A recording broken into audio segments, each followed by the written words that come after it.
আসসালামু আলাইকুম সুপ্রিয় জাতীয় বিশ্ববিদ্যালয়ের 2023 সালের অনার্স চতুর্থ বর্ষের শিক্ষার্থীগণ, আগামীকাল 8 জুলাই 2025 হতে আপনাদের 2023 সালের অনার্স চতুর্থ বর্ষের পরীক্ষা শুরু হতে যাচ্ছে। 2023 সালের অনার্স চতুর্থ বর্ষ পরীক্ষায় যদি আপনারা কমন না পান তাহলে কিভাবে লিখবেন, আজকের এই ভিডিওতে আমরা সে বিষয়টি নিয়েই আলোচনা করব যে যেভাবে আপনারা লিখবেন, অর্থাৎ কমন না পেলেও আপনারা যেভাবে লিখবেন। দেখুন, কোনোভাবেই তো পরীক্ষায় উত্তরপত্র বাদ রাখা যাবে না। কেন বাদ রাখা যাবে না? কারণ এই বছর কিন্তু একটি সাবজেক্টে ফেল গেলে 1 বছর নষ্ট। সো এই বিষয়টা তো অবশ্যই মাথায় রাখতে হবে, তাই কোনোভাবেই কিন্তু উত্তর বাদ রাখা যাবে না। তাহলে কিভাবে আমরা লিখবো যদি কমন না আসে? তাহলে এই বিষয়টা নিয়ে আলোচনা করা যাক। চলুন, তার আগে বলে রাখছি, আমাদের গাইডলাইন গ্রুপে যুক্ত না হলে অবশ্যই আমাদের গাইডলাইন গ্রুপে যুক্ত হয়ে যাবেন। জাস্ট 30 টাকা আমাদের এই নাম্বারে সেন্ড মানি করে আপনার পাঠানো নাম্বারের শেষের 4 ডিজিট আমাদেরকে হোয়াটসঅ্যাপে টেক্সট করুন। ইনশাআল্লাহ সঙ্গে সঙ্গে আমরা আপনাদেরকে আমাদের গাইডলাইন গ্রুপে যুক্ত করে দেব। আর হ্যাঁ, আপনাদের চতুর্থ বর্ষ পরীক্ষার কত মিনিট সময় বরাদ্দ করবেন এই বিষয়ে কিন্তু একটি ভিডিও আপলোড হয়ে গেছে, ভিডিওটি দেখে নেবেন। তো চলুন তাহলে আমরা দেখে নিই যে আপনারা কিভাবে কমন না পেলে লিখবেন।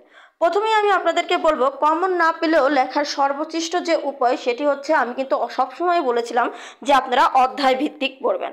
শুধু প্রশ্ন কমন না আসলে আপনারা প্রথমেই তো লিখবেন যে প্রশ্নগুলো কমন আসবে, প্রথমেই সুন্দর করে ক বিভাগ লিখবেন। ক বিভাগ অবশ্যই লেখার পরে গ বিভাগ লিখবেন।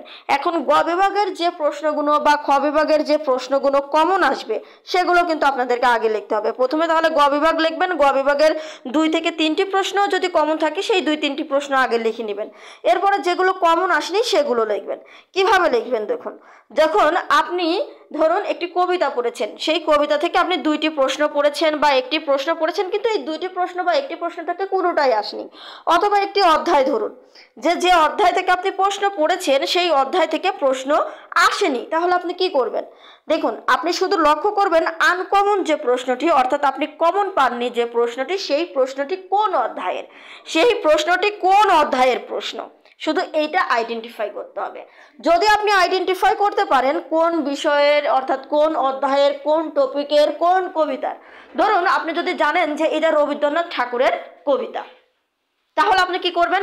প্রথমেই আপনি সুন্দর করে হেডলাইন দিয়ে দেবেন যে এটা রবীন্দ্রনাথ ঠাকুরের অমুক কবিতা থেকে নেওয়া হয়েছে।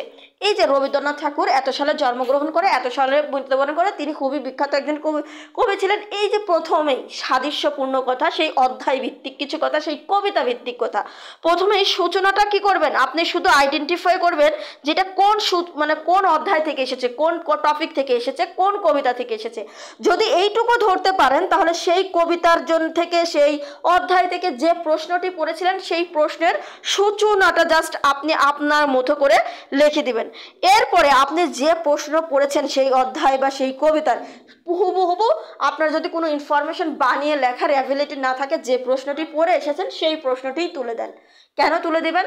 দেখুন, আপনি হয়তো ভাবতেন এতে কি আমাকে নম্বর দিবে? হ্যাঁ, আপনি সাদৃশ্যপূর্ণ কথা লিখুন, অবশ্যই আপনাকে নম্বর দিবে। হ্যাঁ, হয়তো বা 7-8 দিবে না, বাট আপনাকে 3 থেকে 4-5 তো দিতে পারে গ বিভাগে। খ বিভাগে 1 থেকে 2 নম্বর তো দিতে পারে আপনি যদি লেখেন। তাহলে কিন্তু আপনি 1 অথবা 2 কিন্তু পাবেন, মাস্ট পাবেন। কিন্তু আপনি যদি ধরুন এসেছে 1 অধ্যায় থেকে, আপনার এসেছে রবীন্দ্রনাথ ঠাকুর, লিখে দিলেন কাজী নজরুল ইসলাম, তাইলে তো নাম্বার দিবে না, তাই না? আপনাকে রবীন্দ্রনাথ ঠাকুরের কবিতা থেকেই লিখতে হবে, যে কবিতা থেকে এসেছে সেই কবিতার তথ্য দিতে হবে। আপনাকে যে অধ্যায় থেকে এসেছে সেই অধ্যায় থেকে দিতে হবে।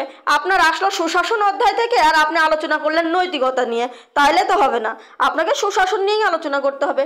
আমার কথাটা হচ্ছে এটাই যে আপনি যা পড়েছেন, যে অধ্যায় থেকে যে প্রশ্নটি পড়েছেন সেই প্রশ্নটি তুলে দেন। যদি মনে করেন ওই অধ্যায় থেকে প্রশ্ন এসেছে, যদি তুলে দেন তাহলে কিন্তু 2 থেকে 3 নম্বর 4 নম্বর আপনি পাবেন, কিন্তু না লিখে আসলে কিন্তু কোনো নম্বর পাবেন না। তাই বলবো, পরীক্ষায় উত্তর বাদ রাখবেন না, অবশ্যই পরীক্ষায় উত্তর করবেন, উত্তর কোনোভাবে বাদ রেখে আসা যাবে না।